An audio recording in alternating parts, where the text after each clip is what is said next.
Welcome to Days of Roar, a Detroit Tigers podcast brought to you by the Detroit Free Press. My name is Mark Gorash. I am here with Free Press beat writer Evan Petzold, fresh off a great week of baseball, a trip to Disneyland, and a lot of fun stuff to talk about.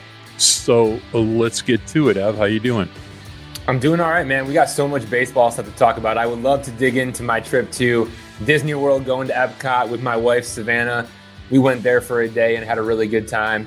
I'd love to dig into all of that, but we have some important things to talk about because the Tigers have been dealing. They've been doing a lot of winning in spring training, and as of Monday, opening day is just 10 days away. This is really coming up on us quick, and there are a lot of positive signs right now for the Tigers as we inch closer to March 28th against the Chicago White Sox at Guaranteed Rate Field.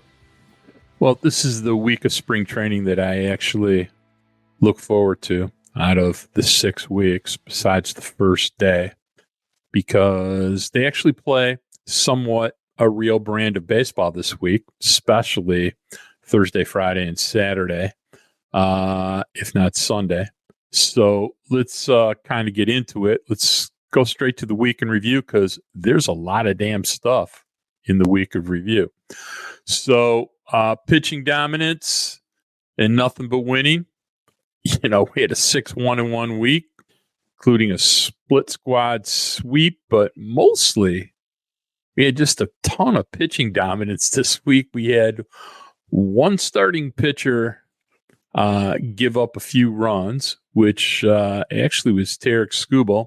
And today, aside from a lot of Stowers home runs, Maeda gave up 3, but Maeda's, we got to get into the Kenta Maeda Las Vegas bag of magic here in a minute. But, you know, let's talk about the pitching dominance. You've been down there. You've been watching. Pretty nice stuff, huh? Yeah, the Tigers actually put out a pretty interesting graphic on Twitter. I want to back it up from March 11th to March 15th. It was really impressive. Reese Olson went 4 innings of 1-run ball against the Astros. On March 12th, Kenta Maeda goes 4 innings scoreless with 7 strikeouts against the Twins. On March 13th, Jack Flaherty goes 4 scoreless innings with 5 strikeouts against the Phillies. On March 14th, Casey Mize does the same thing, 4 scoreless innings with 4 strikeouts. And then on March 15th, Matt Manning goes 4 scoreless innings with 4 strikeouts against the Braves. That's not even counting Sunday, March 10th, when Tarek Skubal threw 4 scoreless innings with a ton of strikeouts in a simulated game at Joker Marchant Stadium because he didn't pitch against the New York Mets. He's going to pitch against them in the second series of the regular season. No reason to give anything away too soon. But yeah, man, like the Tigers pitching has been so dominant. They've looked really good across the board all spring. We've talked a lot about the velocity increase. I think, you know, that's a huge testament to Scott Harris coming into the organization as the president of baseball operations. The Tigers, they were running the Dodgers model, you know, with Ryan Garco and Gabe Rebus and Chris Fetter.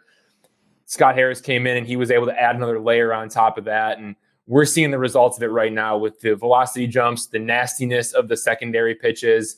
It all looks really good. It's very, very encouraging heading into opening day. And not to read too much into spring training, the other interesting part about this, as you mentioned, a lot of velocity jumps, even, you know, a mile to a mile and a half jump in velocity is extremely valuable to a pitcher. When you go from, you know, 93.1 to 94.6 or 93.4 to 94.9, it's a big deal. I mean, Manning's done that, Flaherty's done that. Scoobs we don't need to worry about. Mize has really had a huge jump. It's some interesting stuff. The other thing I wanted to ask you about is I've been noticing in some of these starts, there's been an intentional effort to work on certain pitches. So like today, Olson threw 3 straight right-on-right changeups. Maeda threw 30% fastballs. I saw Manning the other day. You know, the way they're mixing pitches is slightly different every time, and it's not really a lot to do with who they're facing. It has more to do with who they're working on. So what are you hearing about that? And I know you talking to people down there. They have to be pretty encouraged with what they're seeing about velocity and, just how they're polishing their arsenals. That's the big thing. Is it's one thing to, throw certain pitches in certain counts against certain hitters, but what if you can throw any pitch in any count against any hitter, right? And I think that's the real focus right now for the Tigers. Something that, Kenta Maeda actually does a really good job of. That's one of the reasons why the Tigers went out and signed Kenta Maeda to a 2-year deal was, yes, he has the nasty splitter, but also he's able to throw all the shapes to any hitter in any count. And that's what makes him really good with the secondary pitches, even if, his fastball velocity isn't going to be very high. We might not see him, too far over 90 miles an hour with the fastball, but that doesn't mean that he can't be effective with his 2 slider shapes, one of which is new, implemented by the Tigers, and the splitter. And I think the same is true for a guy like Reese Olson, who went out and threw a lot of right-on-right changeups because that pitch felt good for him. And that pitch felt good for him. So why not go to it? Why go away to it? Why go, slider away if you have the changeup inside to a righty that's working for you? There's no reason not to. So the ability for a guy like Reese Olson to be able to use the changeup right on right when he wants, the slider to righties if he wants, slider to lefties if he needs to. I mean, again, there's so many different bags of tricks that these guys have. They have a lot of tricks in their bag, and I think that says a lot. You look at a guy like Jack Flaherty, who's got the slider back, and that's a polished slider now, and the fastball is more firm than it's ever been. He's mixing those 2 pitches, extremely well. So there's a lot of positive signs. I think for guys that are nasty, like a Reese Olson or Kenta Maeda or Tarek Skubal, it really is about, throwing all your pitches in any count to any hitter. I think for other guys like Casey Mize, Jack Flaherty, Matt Manning, it's about really establishing that fastball and working off of it. Well, what I think is interesting, so let me ask you a couple questions. So the biggest pitch that Manning developed over the winter is a changeup. Best pitch, and really a pitch that Reese Olson went to a lot today, was a changeup. Pitch that gets the most swing and misses for Tarek Skubal is a changeup. It's not a coincidence. Detroit is a heavy changeup. Chris Fetter is a heavy changeup guy. It's not just changeups, though, Mark. It's the splitter, too. And that's the pitch that Matt Manning went to. It's a changeup, but it's a splitter grip. You look at, they went out and they signed Kenta Maeda, who throws a splitter. Agreed. They signed Shelby Miller, who throws a splitter. Changeups and splits. It's these off-speed pitches that have been excellent across baseball over the last couple of years, and they're being thrown more and more across the league. The Tigers are obviously going to be leaning into that heavily. At some point, hitters are going to make that adjustment, and the Tigers are going to have to adjust back. But this could be a year where the splitter is a really, really big pitch, changeup a really big pitch as well, and those off-speed pitches could be really key for the Tigers all year long. There's a reason they're stockpiling their rotation with guys who throw a lot of changeups and splits. No question about it. Let's add a few things to that. Alex Fado's new changeup grip, split. Shelby Miller, split. Bo Brisky's best pitch, lately, changeup. Okay? A lot of changeups and splits on the Tiger staff. Now, as far as hitters adjusting, yeah, probably a little bit, but let's get into Kenta Maeda for a little bit, because I didn't have a chance, although I listened to the game, I did not have a chance to watch the start before today. I DVR'd it. I watched it pretty late last night. And the first inning, I was like, my eyes were open. By the third inning, I was in the middle of the night because you know how late I stay up. But I was literally laughing at the screen because that was the game he struck out like 5 in a row, and it was just toying with them. It was ridiculous.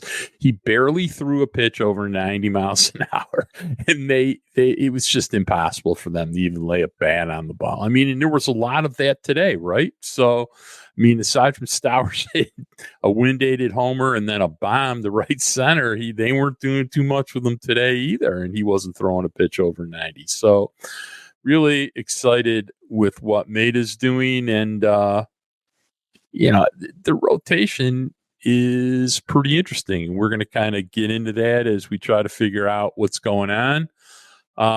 When do you think we're going to see cuts?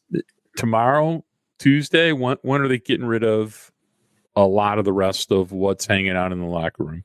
First off, I'm really impressed by what Kenta Maeda is doing, but let's not forget he's faced absolutely nobody in his last 2 starts. You go look at the Twins lineup, he's faced nobody. Look at the Orioles lineup, he's faced nobody.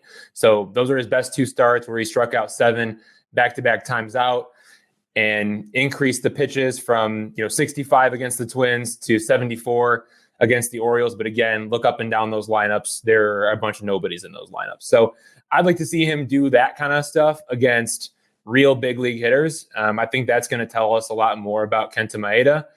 I am very encouraged. I'm not trying to take away anything from the nastiness of the stuff because it was really, really good. But again, I'm fascinated to see how his mix looks against real big league hitters who maybe are a little bit more disciplined at the plate and maybe aren't so swing happy. But as for some more cuts that are coming, it's going to be a big one. Next roster cuts. I'm expecting that to happen on Thursday morning. Big league camp is currently at 40 players. I'm guessing it's going to end up getting down to maybe 32-ish players remaining, maybe as little as 30 players. Remember, the roster needs to be at 26 players for opening day. So Thursday morning, get ready. I think it's going to be a big one. Well, I'm looking forward to it. I wouldn't be surprised if it was even before that. So no, it's not going to be though. But I mean, they're not playing tons of. They're put it this way, guys are playing less and less and less now. So, which is good because it means it's real baseball. So, all right, let's get into the big Mark, 2. They're going to need to get through the. They got the off day on Monday. They're going to want to get through Tuesday's game in Clearwater is a night game, and that Wednesday game is Fort Myers. That's a long trip. They're going to take a lot of those guys, and then probably make some cuts after that. So you're right. Thursday morning. That's brutal between Tuesday and Wednesday. All right, big 2 time.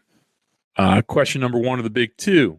Jackson Jobe pitched in his first ever spring training game. I think everybody watched it, some more than once. How long until he's in the big leagues? And if it's this season, and where does he fit? It kind of seems like his stuff plays right now, doesn't it? Shouldn't he be on the opening day roster, Mark? I don't think he's ready for the opening day roster. I'm kidding, but you know what I mean. Yeah, but yeah, I mean, look. First of all, let's talk about this a little bit. You and I have probably discussed Jackson Jobe more than any other podcast and any other duo in town. We've been discussing this since late October, early November when he was in the AFL. Discussed the changes, moved to the right side of the rubber. We've been discussing the changeup. I said a long time ago I thought he'd be in the major leagues by June 1st. People thought I'd had an aneurysm or maybe was hitting the weed pipe. Who the hell knows? But, now that everybody's seen him, now they have almost to the point of unrealistic expectations of what they saw. So let's bring a little realism and try to build upon what we've discussed before, because you and I have had these discussions on this podcast about Jackson Jobe. So first of all, people, he does not throw 102 miles an hour in a start. He throws, 96, 99, and he's not going to be throwing 102 in the 4th or 5th or 6th inning. So let's clarify that. You on board with that idea or no? 100%. Yeah, man. Just to kind of set the table for people too. I mean, he pitched Tuesday, March 12th against the Twins, and he maxed out at 101.8 miles an hour. He averaged 100.2 miles an hour, got 5 whiffs with 1 fastball, 2 changeups, 1 sweeper, 1 cutter. All the stuff was playing. He was in the strike zone, 9 of 13 pitches for strikes. A lot of those guys were free swinging. Again, it was that same Twins game that Kenta Maeda pitched. And if Kenta Maeda pitched against the scrubs, Jackson Jobe was pitching against the scrubs. Okay, he was pitching against nobodies, but they came out swinging against him. He sent down all 3 batters, quick and easy. Again, it does create a lot of unrealistic expectations, doesn't it? Yeah. So that's A. Not that I don't expect him to touch 100 or throw fastballs that touch triple digits when he needs to reach in his back pocket a few times in a game. I think the most surprised person in the entire stadium during Jackson Jobe's appearance when he threw 101.8 was Jackson Jobe between you and I. So I don't even think he was expecting it. What I did get really excited to see is he threw a couple change-ups, and they're like death change-ups. It is so good, and I don't care how good a hitter you are, you're going to really struggle with that pitch. It's almost the best change-up Detroit has seen since Fernando Rodney. It's that good. So, and his two different versions of his sliders, he's got the sweeper, he's got the short one. Yeah, let's be really excited about Jackson Jobe. Still has to manage his pitch efficiency, has to improve his fastball command a little bit, but he's 85% of the way there, and the only thing that's going to polish the rest, because probably anything over 90 is probably going to be big league effective, is pitching some innings. So, but I think you and I have discussed this before, which is, look, once he gets 25, getting up to 30 innings, if he's dominating, that's about 6 starts. If he's dominating in the way that I think he will, and this will be towards the end of, it'll be sometime in May, they're going to have some decisions to make, based upon who's throwing well, who's not. But, Jackson Jobe has 110 innings in him this year. You kind of don't want to burn more than 30 or 40 of them in the minor leagues. You want to try to use them where you need them. So, once, it's not a service time discussion. I mean, even you thought I was a little nutty, just, suggesting this in the fall, but it seems more plausible now, doesn't it? It does. And I think we got to look at Jackson Jobe as a guy who they have done a really good job of slow playing him so far in spring training. There's a reason he's only pitched in one spring training game. And there's a reason why in that spring training game, he only threw 1 inning and it was just 13 pitches. They're doing a good job of slow playing him. I think in a realistic world, maybe it's short starts to begin the season and it's a slow ramp periodically over time. That way, by midseason, he could be able to hit the ground running if the Tigers want to move him up. If he's, maybe he's throwing 4 innings per start to start the year in Double-A Erie, and then maybe it's only 5 in Toledo for a little bit. And if he continues to dominate, maybe that continues to build as he ramps into his time with the Tigers if he ends up making his MLB debut. And in terms of where he is and what he could be, I think you have to really look at what baseball players are saying about him.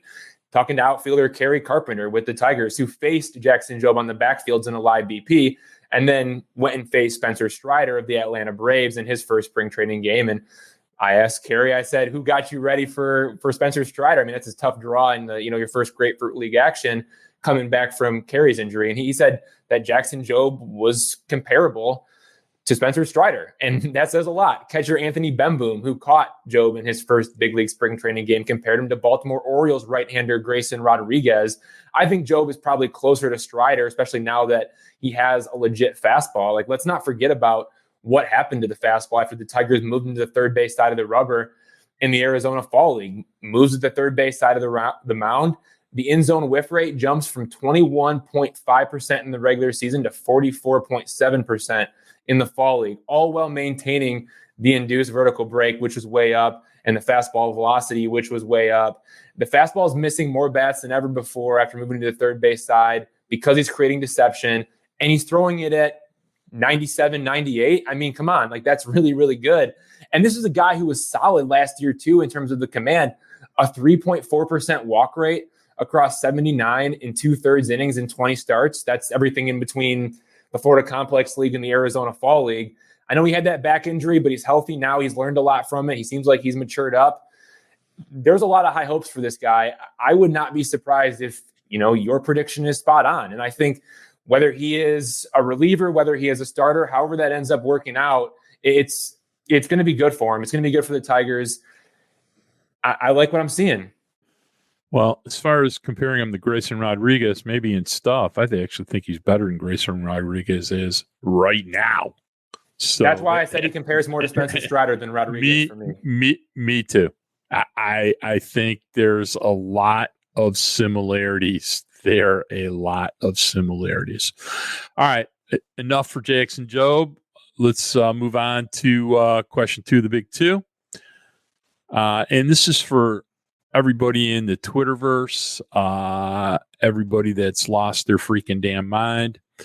Will the Tigers cut Javier Báez? And is Edis Leonard the shortstop of the future of the Detroit Tigers? Oh, Mark, you got me cracking up over here. No and no. Okay. So I'm going to give a fast no and no. And really love what Edis Leonard has done this spring.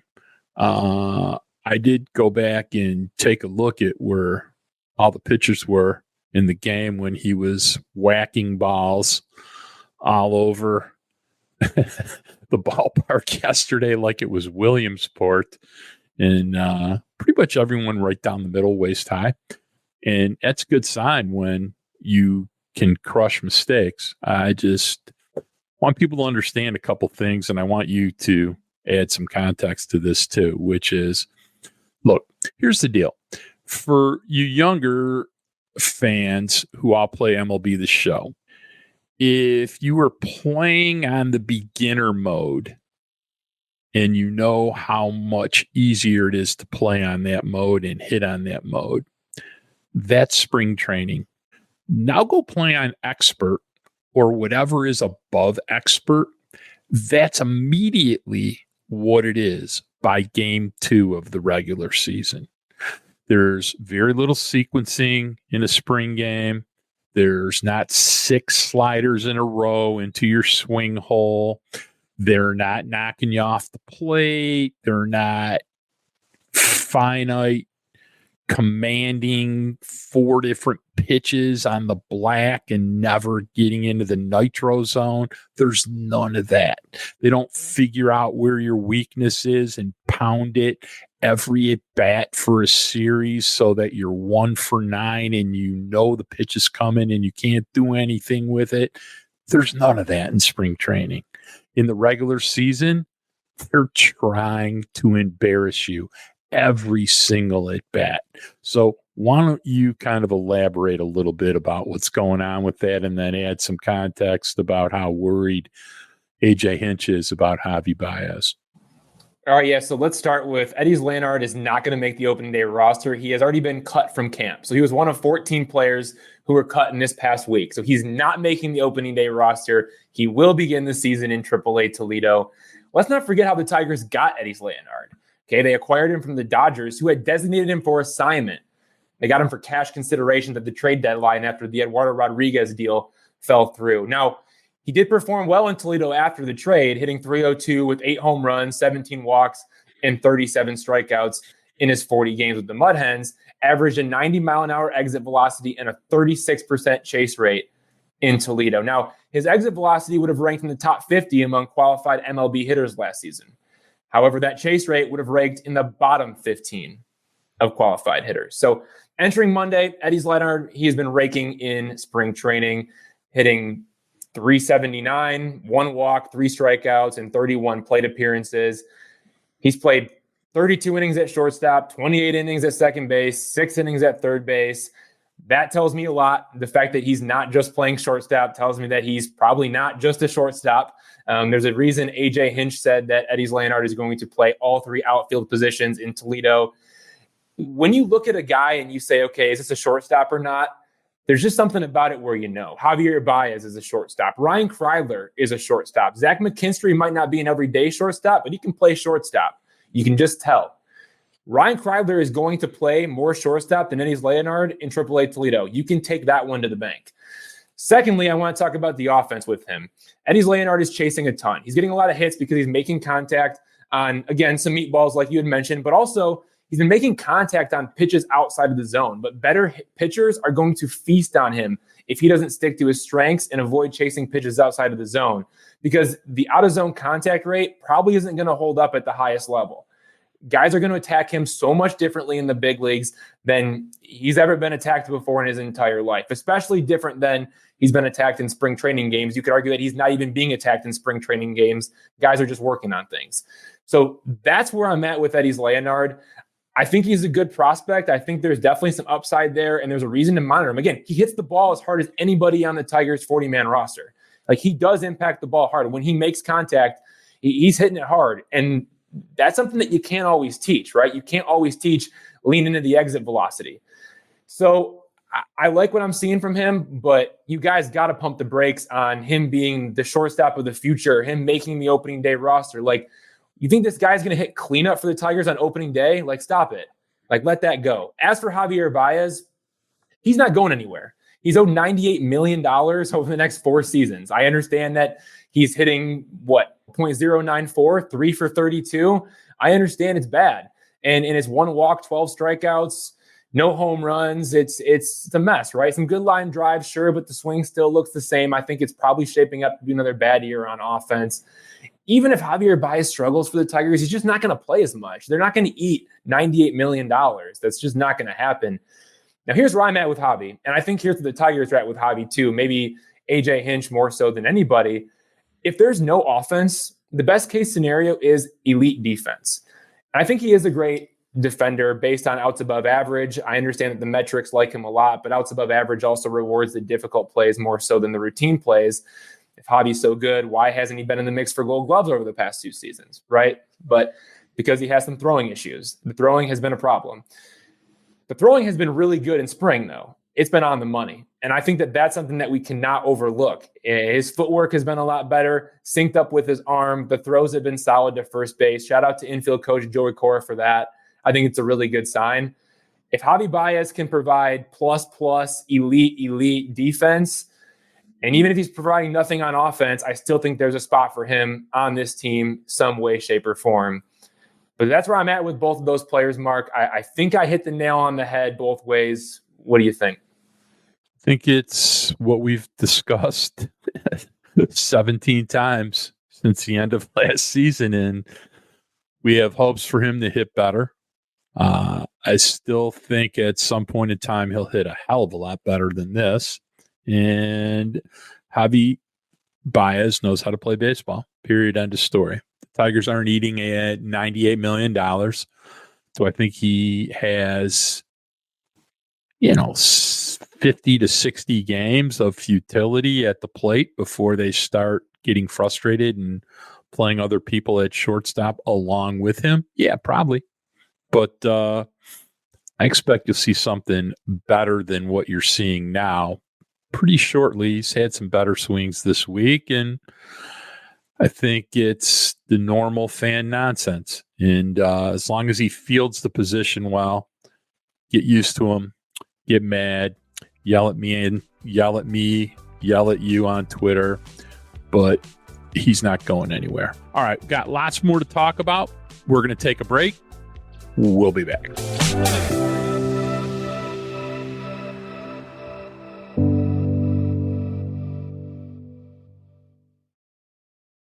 Okay, it's getting to be that time in spring training where we're getting down to roster prediction time, batting order prediction time, what they're going to serve in the clubhouse to eat. But let's go. We got Evan Petzold roster prediction 4.0. It's going to be in the paper tomorrow morning, and we're going to talk about it now.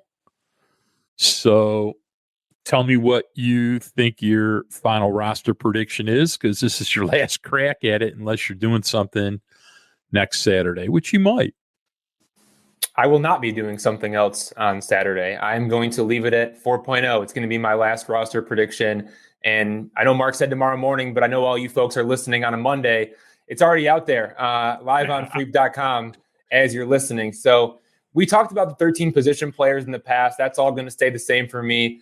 I don't think that has changed. I'll run you through it. Jake Rogers, Spencer Torkelson, Colt Keith, Javier Báez, Gio Urshela, Riley Green, Parker Meadows, Mark Canha, Kerry Carpenter, Carson Kelly, Matt Vierling, Andy Ibanez, Zach McKinstry.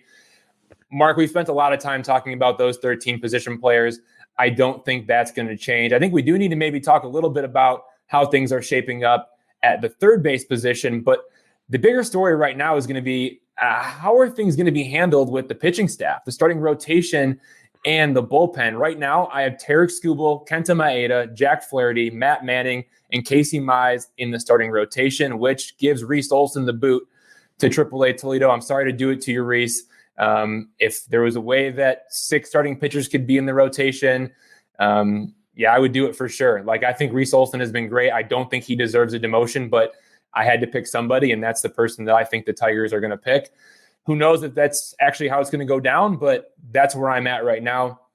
As for the bullpen, I have Jason Foley, Alex Lang, Andrew Chafin, Shelby Miller, Tyler Holton, Will Vest, Bo Brisky, and Joey Wentz. Foley, Lang, Chafin, Miller, Holton, and Vest are all locked in. Those last 2 spots could still be up for grabs as we go down to the final 2 weeks, the final week, but I'm leaning Bo Brisky and Joey Wentz pretty heavily. I feel confident in my 26-man opening day roster prediction. Now that I've done it 4 times, I hope I get it right, but I'm probably going to be wrong. So we'll see. All right. So I'm 100% in agreement with you on the rotation, unless 2 things. You always got a chance for an injury, A. B, Mize could throw poorly next time out, which I tend to doubt because he just keeps getting better every time out. He keeps throwing harder.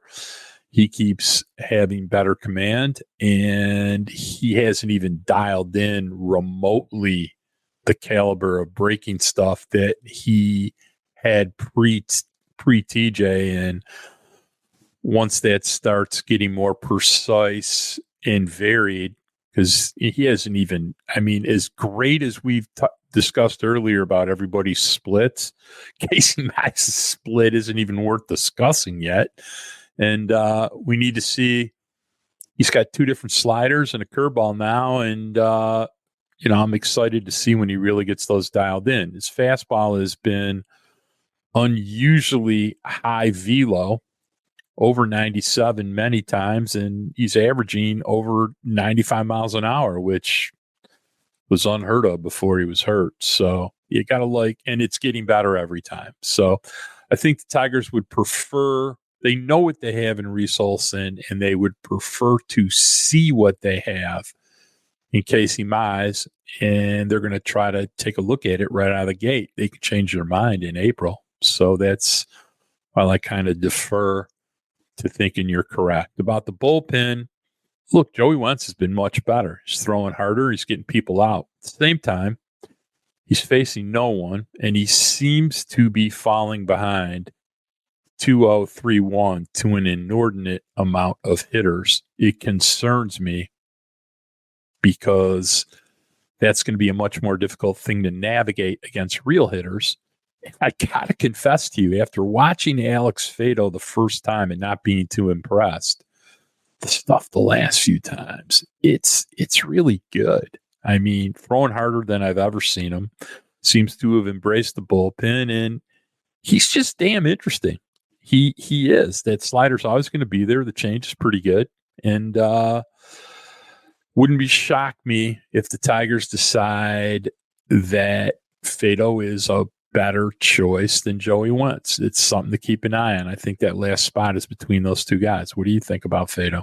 Yeah, I completely disagree on that. I think Joey Wentz is on the opening day roster. Look, this is a guy who's looked a lot better so far this spring, pitching solely out of the bullpen. Joey Wentz knew that at the very beginning of camp and has been able to kind of be laser focused on that as his one and only job. It's because of the front office decision that has to be made. This guy doesn't have any minor league options remaining, so he would land on waivers if he doesn't make the opening day roster, and he would need to clear waivers before ending up in AAA Toledo. A different team will likely claim Joey Wentz off waivers if that happens for several reasons. He's a left-hander. He can cover multiple innings. His stuff is played up out of the bullpen.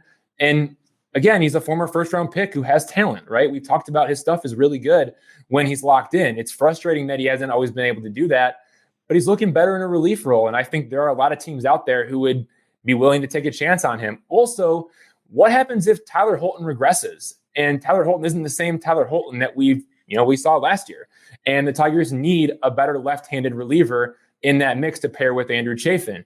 Maybe Joey Wentz is that guy. So I think holding on to him, keeping him is probably advantage Tigers at this point. And if he really sucks out of the gate and, you're a month into the season and he's not doing anything for you, or even if you're 2 weeks in and he's getting rocked and it's just not working, then cut him loose. Okay. Let him go. But I think you got to at least give him an opportunity to face some real hitters in real games in that reliever role before you really make that final decision. And Joey Wentz just might stick. Now, if that's the case and Joey Wentz is in, which is how I'm viewing it right now, I think that pits Bo Brisky and Alex Fido, two right-handed relievers with options, in that mix for the final spot. Here's where I'm at. I love what Alex Fido has done. I love him so much that I think he can be a starter. He has the slider. It's really good. The fastball's been playing up, and now he has that new changeup because of the new grip that it's called a kick change, and he worked on that in the offseason and was able to develop that. It's a harder changeup, and it's been a really good pitch for him. It's not giving him the finger issues that he had. He had the finger blister issues and the nail issues, and spent some time on the injured list last year because of it. He's able to throw that changeup with conviction now.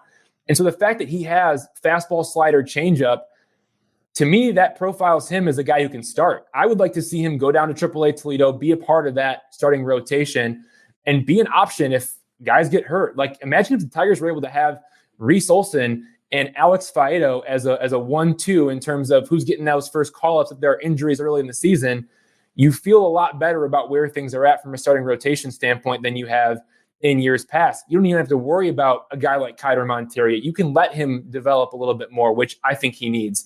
So a lot of these things are work in progresses and things that have to come about with injuries and stuff like that. Like, you never know, anything can happen.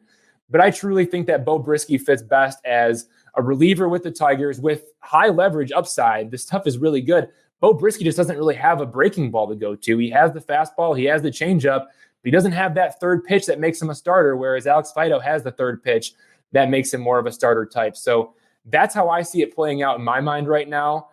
But again, the Tigers could be thinking completely differently. Who knows how that's viewed, but I feel pretty good about the way that it's shaping up with Brisky and Wentz getting those last two spots and Fido going to the AAA Toledo starting rotation.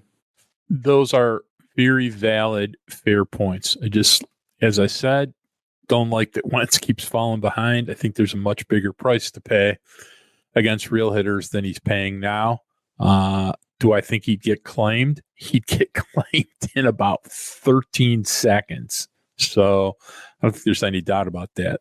But I also would remind you, I think the Tigers have learned that Brant Herter is pretty good and pretty damn close to Joey Wentz caliber. So I don't necessarily think they're feeling like they don't have left-handed,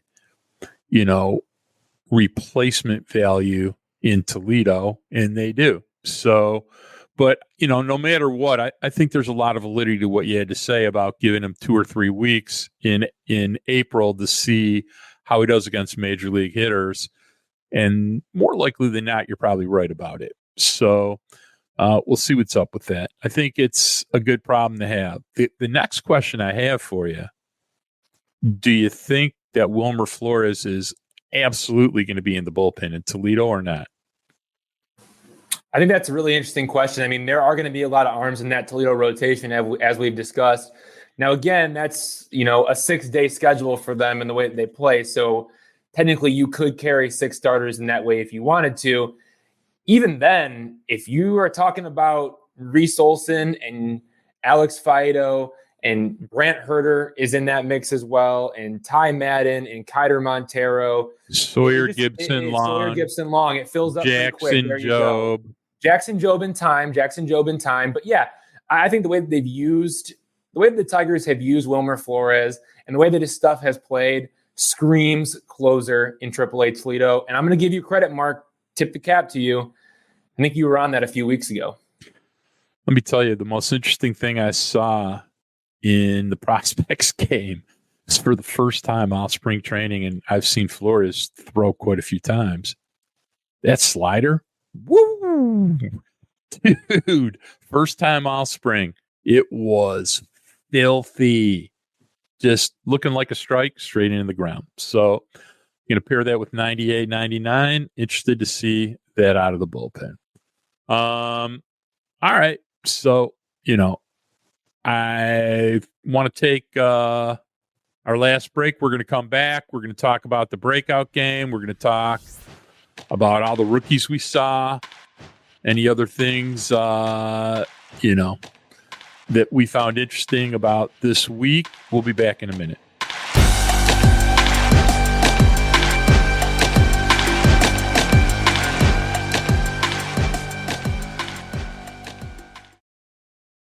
All right, we're back.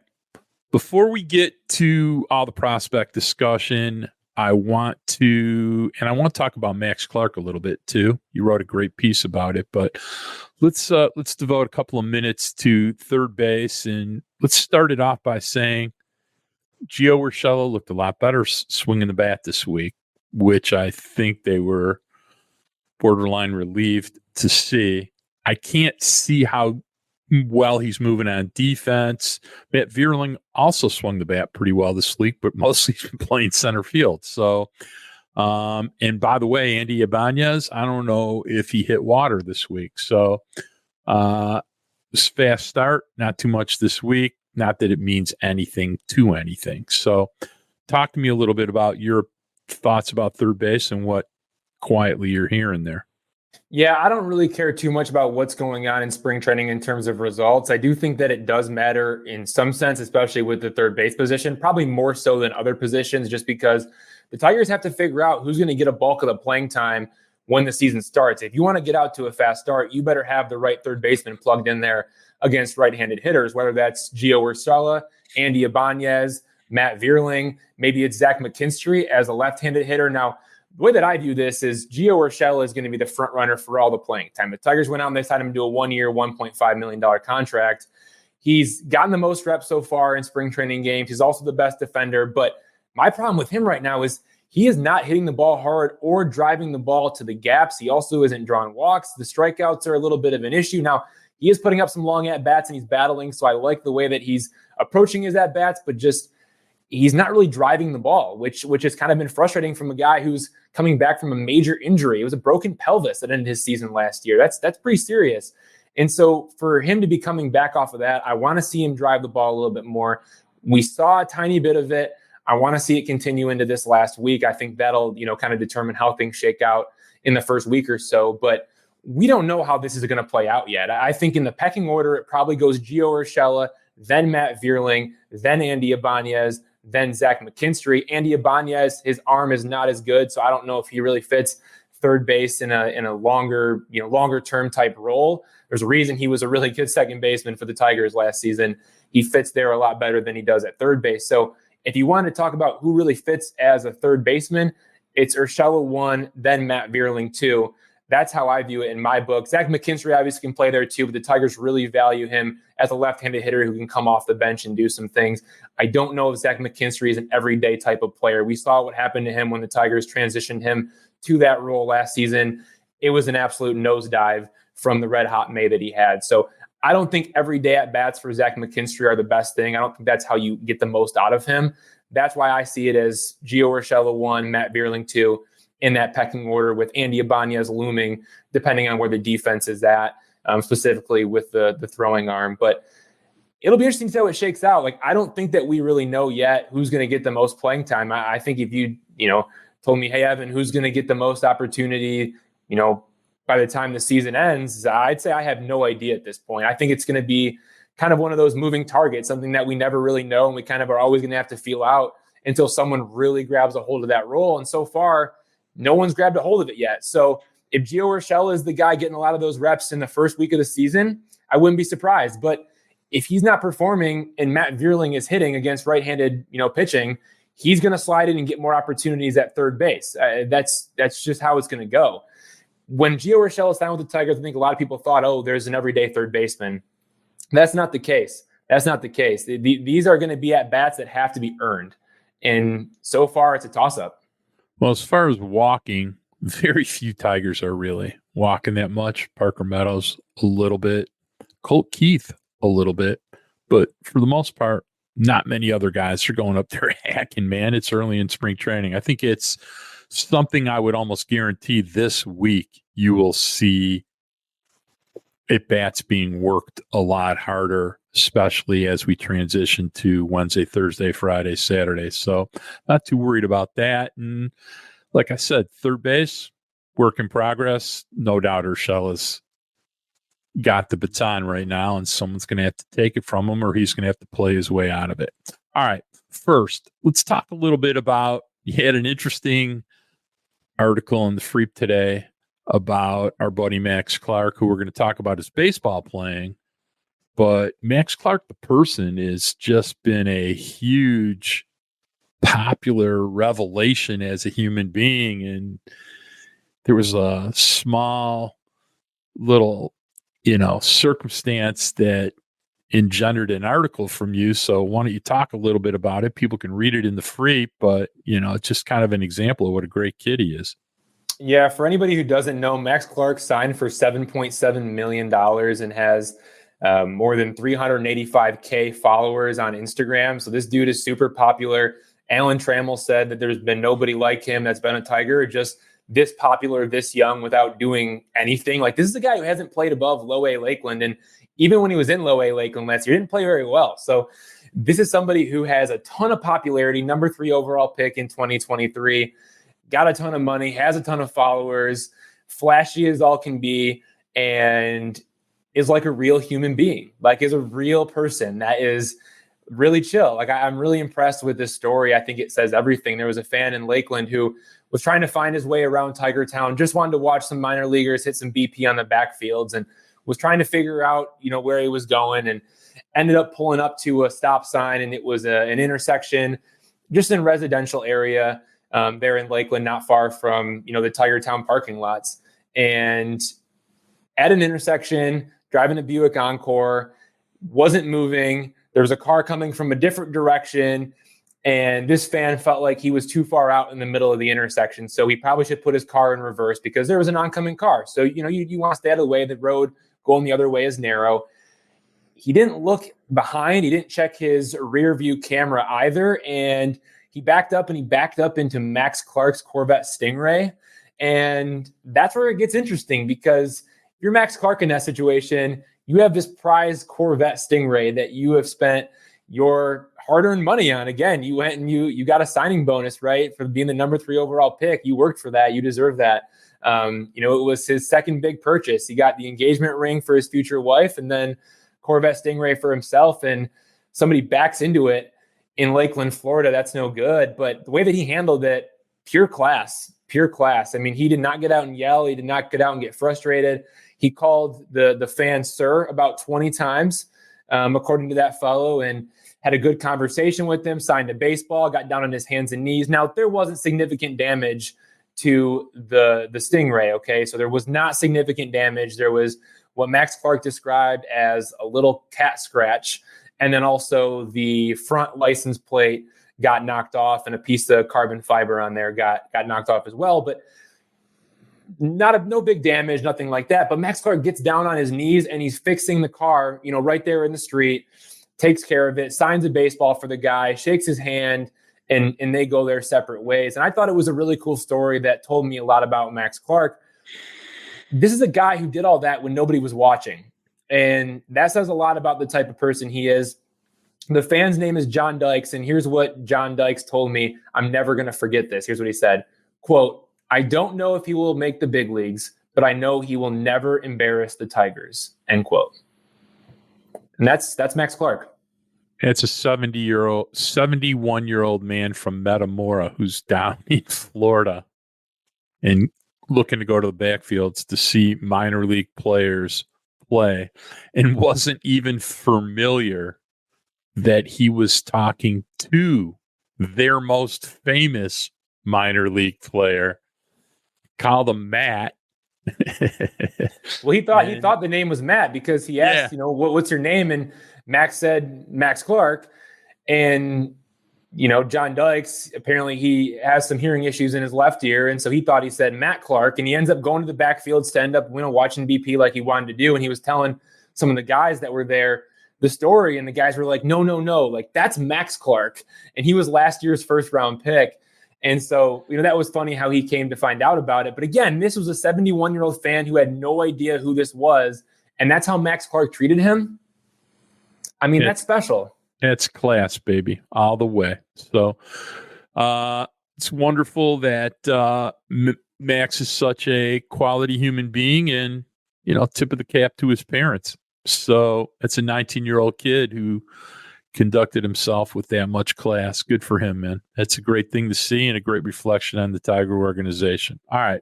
So we had this prospect game. It was a lot of fun.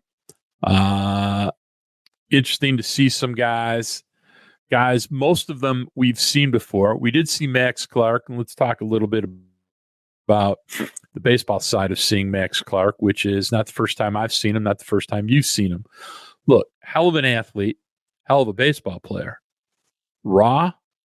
Yeah, Max a little raw. He's a little raw in a place where I didn't expect him to be so raw, which is he does everything really, really well. So far, kind of struggling to handle velocity a little bit from the left side and working on tweaking his swing.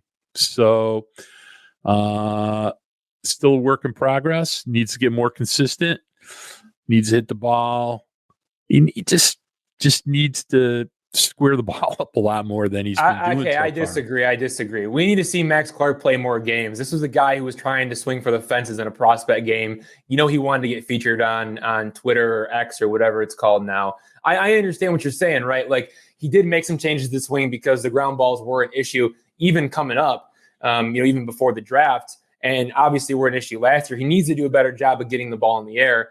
No question about it. But he was swinging at pitches that were out of the strike zone up. And from everything that we know about Max Clark, he's got pretty good strike zone discipline. And it looked like he was trying to take advantage of pitches that were up in the zone and trying to send them over the fence because he wanted to be on a highlight reel for a prospect game. And I don't blame him. If I'm in a prospect game, you better believe I'm swinging for fences. It's like an all-star game. You're not going to swing for the single. So I thought it was impressive that he took his walk when he did, stole the base. I thought that was really impressive. He was quick on the bags, as everybody's going to expect. But yeah, I thought he was trying to swing for the fences. I want to see a little bit more of him in game action. And I think we're going to see a little bit of a different version of Max Clark. Let's hope so. He's still 19 years old. He still has, I think, less than 75 minor league at bats. So we'll check back in on this, sometime in May and see how he's doing. I'm sure he's going to start at Lakeland. So I still think the swing's a work in progress. So looking forward to see what happens with that. Now, let's talk about something that I wasn't prepared for. And damn, it was pretty impressive. Before we talk about Jace Young hitting two absolute tanks, but I want to talk about Joe Superseno, who actually was shockingly interesting in the prospect game and then was rewarded for being interesting yesterday by getting a few at-bats in the big game today. So talk about that. And there's a lot of eyes being opened, and I saw a lot of glowing discussion about Joe Superseno. Well, you're butchering his name. It's Josue Briceño. And okay, there you go. He hits the ball hard. He looks like a big league player. He's a 19-year-old who signed for $900K out of Venezuela. Alan Trammell called him Miguel Cabrera-ish. Now, Briceño is a left-handed hitter. He hit .319 with 7 home runs, 30 walks, and 36 strikeouts last season in the Florida Complex League and Low A Lakeland. He's somebody who the Tigers are obviously really high on, somebody that's at the lowest levels right now. And, Max Clark obviously is a really big deal. Kevin McGonigal is a big deal. He's nursing a hamstring strain, by the way. Not sure if he's going to be ready for the minor league opener, but it'll be quickly after that if he's not out there April 5th. But Josue Briceño is a real dude, somebody that we should be monitoring in this organization, in this farm system. I was put onto him last season, maybe midway through the season, when I was kind of said, hey, check this guy out, take a peek at him. And yeah, he definitely looks the part. We'll see if it all translates over time. I like the way that he thinks. He talks about getting a good pitch to hit, trying to make impact. He got to talk to Miguel Cabrera. Obviously, both those guys being from Venezuela, that was a pretty big deal for him at the prospect game. And yeah, got rewarded with, an opportunity there in big league camp. And I know AJ Hinch is really, really high on him. I think others are in the organization as well. So it's only a matter of time, but it's going to be a long time. He is listed as a catcher, and I'm sure he will catch this year, but I'm sure you would agree it's a matter of time before he's first baseman. It's probably sometime this year, more likely than not. Would you agree with that or not? We'll see. I mean, they'll probably try to keep him at catcher for as long as they possibly can, and try to get as much out of him as possible behind there and see if it's a possibility. But at some point, a decision is going to have to be made. And as you get to the upper levels, if he's pushing his way to, let's say Double-A Erie, and by that point, if they're not feeling comfortable with him as a catcher, I think the transition to first base probably needs to be made then. It's Major League catchers are really good. The interesting thing is if they go to the ABS system and the challenge system, maybe it doesn't matter then. Maybe it doesn't matter as much, and he might be able to catch more than I'm giving him credit for. But yeah, all right. So let's touch. Let's touch on the Jace Jung hit 2 tanks. The second one was an absolute monster bomb, and Jace Jung's been pretty damn impressive this spring. He's done a lot of things, played defense, well at third and very well at second, and done nothing to embarrass himself. Would you agree? I think that was the greatest makeup addition that the Tigers have ever had. I'm not even kidding. This guy's out there working, grinding day in, day out. I know a lot of players work hard and a lot of players get out there early, but Jace Jung is out there for road games and home games. He's out there working with infield coach Joey Cora, trying to become a better defender at third base. He is ultra determined to be great. And that's why I believe in Jace Jung. I don't care about the numbers last year. I don't care about the fact that he hit 2 home runs in a prospect game. Those were all nice things. I don't care that he looks super clean at second base, which is really, really great as well. But he's working on third base, and he is absolutely determined to be the best version of himself at third base. And you see it day in and day out. And when a guy's putting in that much work, you just have to believe it. You just have to believe that he's going to be able to do it. And so any questions, any concerns about Jace Jung as a third baseman, I've had my own concerns. I've said I'm not so sure about the range. Some people have questioned the arm strength from third base and him being able to get the ball all the way over there to first base. I understand that there are concerns, but I have to believe because I'm seeing the work ethic every single day. I get to the ballpark, I'm standing out there waiting for AJ Hinch to do his pregame media session, and I stand there, and it's literally like a daily thing. I stand there and I watch Joey Cora and Jace Jung on the field before anybody else is out there. That tells me a lot about him. That tells me more than 2 home runs in a spring breakout prospect game. I'm really excited for Jace Jung. He's going to work at this. He really is. It's impressive. And so everybody understands, when you talk about work ethic, Evan Petzold near the top of the list at work ethic, and Evan Petzold gets to the ballpark pretty early. So does Jace Jung. So does Joey Cora. So he's speaking from a knowledge base of what he respects and what he does every day. So those are exciting parts of Jace Jung spring so far. Not only has he done it in games, he's got a great work ethic, and the makeup is really good, which is exciting to hear. At least doing a good job on bringing players into the org that have really good makeup from what we're hearing tonight. All right, let's before we get out of here, want to talk for a second. Got to give a little props. I've been rough on Jahan a few times, but got to give props to him. Really struggled the first few weeks, hung in there, started hitting the ball earlier this week, and actually got some starts in the real games and been crushing a little bit. Didn't let the adversity eat him up, and showing a little something. More likely than not, given if we know AJ Hinch, AJ put him to the AJ Hinch test, where you want to find out what a kid's made of and how he's going to deal with adversity. And you don't get to come up to the big club if he sees you until he thinks you can handle it. And I think he showed a little of that this week. What do you think? Yeah, I think so. A few things on Justin Henry Malloy. He's somebody who's going to have to grind to make his MLB debut at some point in the first half of the season. I mean, he's not on the 40-man roster. He needs to be a primary DH because there's still questions about his play as a corner outfielder, specifically as a left fielder where he spent most of his time. But the Tigers didn't construct their roster to carry a DH-only player. So a lot has to change, probably both for Malloy and for the Tigers at the big league level with what their roster is before he gets promoted. So I do think it's going to be an uphill battle for him. But if he's going to rake and he's going to be able to show that he can do it at AAA again, I think maybe you got to try to figure out how to give him a taste. At the same time, sure, there have been improvements that have been made. Still, it's only 3 walks across 41 plate appearances. That's not really encouraging to me.